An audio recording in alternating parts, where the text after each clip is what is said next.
so'z aytgin ketma bugun. Sukunat ham og'ir bujun. Ko'zlaringda qolgan armon, yuragimda so'nggi umid. Qo'llarimni qo'yma yulduz, sevgimizni qilmaylik jim. Bir lahzaga vaqt to'xtasin, ikki yurak yana bir bo'lsin. Ketma, hali sevaman seni, yuragim unutmagan seni.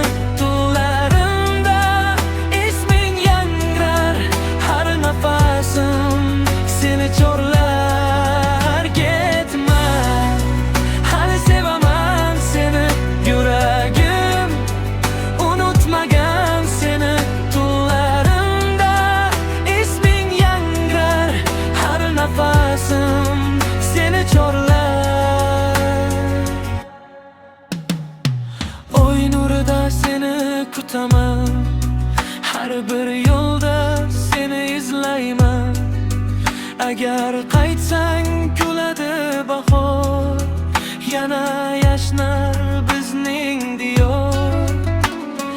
Yulduzlar ham guvoh bo'lsin, muhabbatimiz mangu qolsin.